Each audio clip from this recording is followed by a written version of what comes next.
следат локалните избори, кои што ќе бидат потешки за работа за ВМРО-ДПМН, бидејќи нивните градоначалници, почнувајќи од градот Скопје и крахот кој што се случи во градот Скопје, покажуваат дека кадрите и не се баш погодени за градоначалници.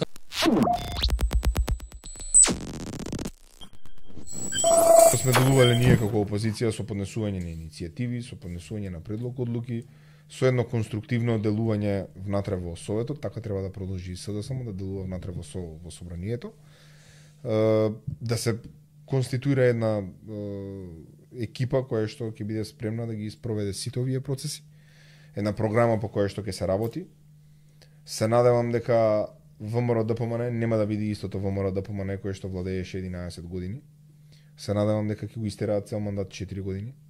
Иако има веќе некои најави дека се спремаат за парламентарни избори заедно со локалните избори, не ја гледам искрено поентата после 61 пратеник, како што тврди или господинот Мицковски, не ја гледам поентата зашто би имало нови парламентарни избори, но меѓутоа следат локалните избори кои што ќе бидат потешки за работа за ВМРО-ДПМН, бидејќи нивните градоначалници, почнувајќи од градот Скопје и крахот кој што се случи во градот Скопје, покажуваат дека кадрите и не се баш погодени за градоначалници. Ако имате како контракандидат, ако го имате например Орце Ѓоргиевски од Кисела вода, за кој што се поише се шпекулира дека веројатно ќе биде во градот Скопје. Ќе биде кандидат за град Скопје. Орце Ѓоргиевски има одлични резултати во Кисела вода.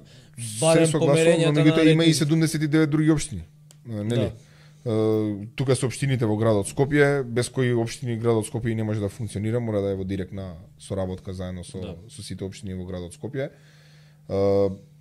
Премногу се дисперзираше политичката сцена, кога ќе ги видите и изборните резултати по определени општини, ќе видите дека има флуктуации, гласачкото тело веќе не е исто, променето е не е стрикно дисперзирано ВМРО, СДСМ. Многу лесно може да се случи, еве го примерот со општина Карпаш во 2017 огромна победа за СДСМ, во 2021 година победа на Стефчо Јакимовски, сега победа на ВМРО-ДПМН на парламентарните избори, на претседателските избори. Ја не сум изненаден дека во Карпаш луѓето се малку на мој начин ги излезам прогресивни, ќе бираат лик, ќе бираат човек кој што ќе се заложи за нивните проблеми кои што останаа недорешени во општина Карпаш од претходните мандати. Карпаш е генерално средена општина сега.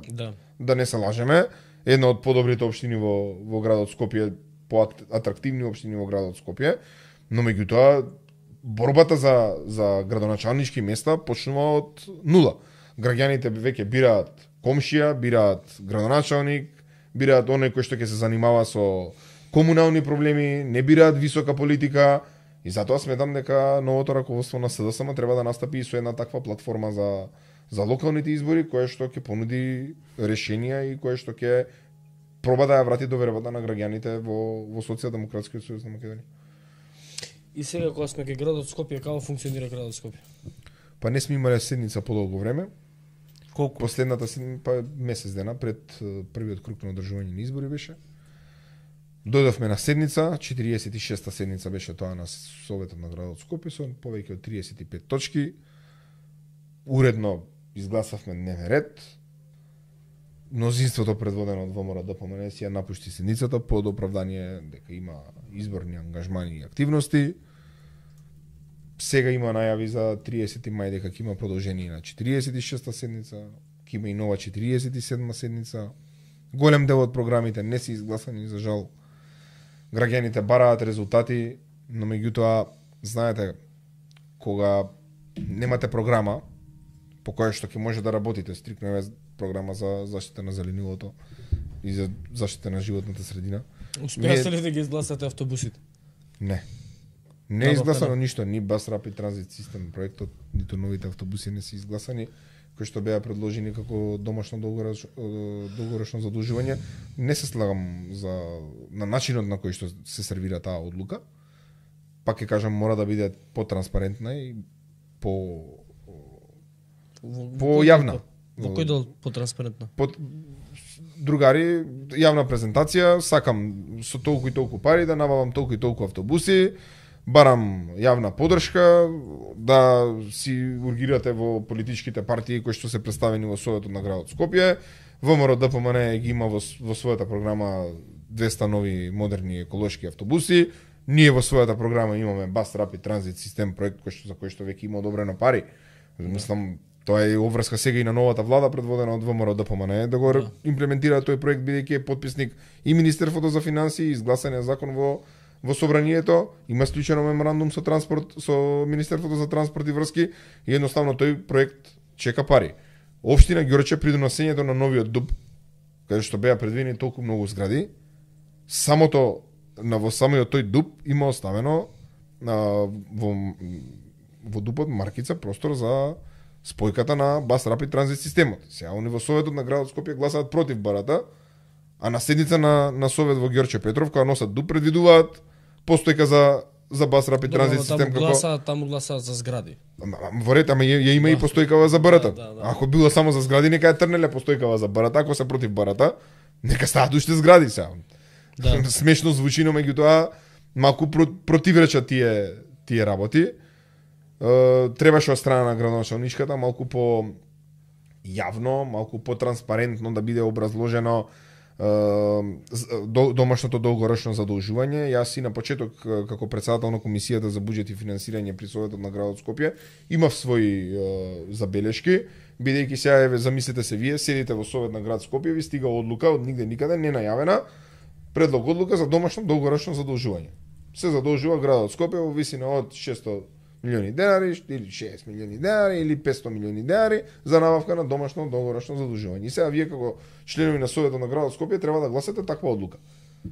Разбирате? Значи, многу е подобро да се правев муабет со комерцијална банка, правев муабет со стопанска банка, правев муабет со зашто да не се искористи инструментот на Европска банка за обнова и развој.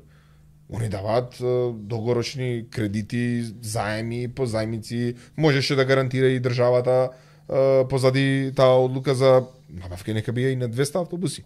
Како што гарантираше за Bus Rapid Transit систем проектот, требаше да има само добра волја, да се седне со владата на маса, без разлика што доаѓаат од различни политички провиниенции, да се каже, имам замисла, тој и така треба да функционира во нормална здрава држава, да набавам 200 нови автобуси или да набавам 50 нови автобуси, но меѓутоа буџетот на градот Скопје не може да го издржи тој товар, затоа и ние сметавме во тоа време дека согласно сите буџетски циркулари, буџетски календари, извештаи тримесечни, месечни, квартални, годишни кои што доаѓаат, дека буџетот на градот Скопје не е во кондиција да издржи токаво задолжување кое што би можело да ги сервисира нели и потребите на граѓаните и комуналните услуги, но и да го сервисира и долгот кон банката која што ќе се избере. Задолжи, да. На многу потранспарентен и објективен начин може да се реши целата ситуација, а да биде добро за доброто на сите. И верувам дека ќе добие глас од сите.